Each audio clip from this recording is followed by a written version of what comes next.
découvert il y a 1 an et demi cette créatrice qui s'appelle Kenza Benani et qui a lancé cette marque d'accessoires, donc aujourd'hui de sacs et bientôt d'autres choses, qui s'appelle New Tangier, donc qui est de Tanger, mais c'est surtout ce que j'aime chez elle, c'est qu'elle sait réinterpréter la maîtrise d'art marocaine en lui donnant un twist contemporain.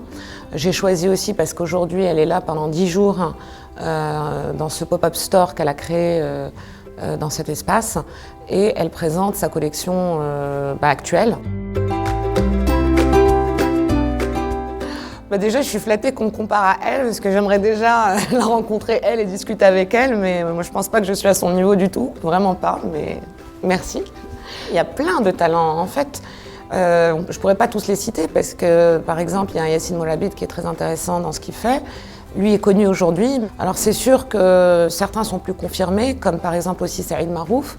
Donc c'est pas d'une grande originalité de dire ça, mais c'est vrai, ça reste quand même un talent casablancais à aller voir et revoir. Il y a 2 talents casablancais que j'aimerais aussi dévoiler, qui sont en cours ou qui viennent à peine de se montrer. C'est la collaboration entre Karim Tassi et Lamia Rzouani. Karim Tassi est très connu, il est de Marrakech, tout le monde le sait, il fait de la mode marocaine contemporaine et un peu de caftan. Mais avec Lamia, qui elle en est à sa première sortie publique, ils ont créé une collection intitulée Japon.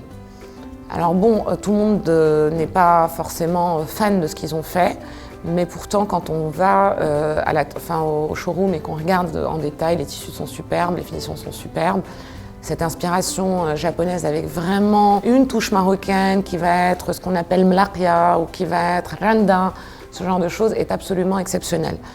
Et puis il y a un jeune talent, mais vraiment un tout jeune talent qui va émerger bientôt qui s'appelle Zineb et qui lance une gamme de babouches aussi qui s'appelle Zine. Alors c'est vrai que je les ai vus en avant-première et que je les avais postés sur mon Instagram. Mais là, elle se lance en ce moment. Donc ça sera à la vente, je crois, dans le mois qui vient. Et l'idée a été de réinterpréter les babouches de manière contemporaine. Et c'est vraiment très sympa et très confortable. Oui, j'aime beaucoup le Japon pour n'y avoir jamais été. C'est un grand fantasme et je pense que ma vie serait transformée le jour où j'irai. Donc c'est peut-être pour ça que j'attends d'être un peu plus mûre. Et évidemment, mon restaurant préféré est Iloli. Qui pour moi est un véritable restaurant gastronomique japonais et qui est au niveau international. Donc on est en train de parler aujourd'hui d'un restaurant que je trouve aussi bon que le top 10 des japonais gastronomiques français. Les 3 adresses de boutiques de souliers à Casablanca.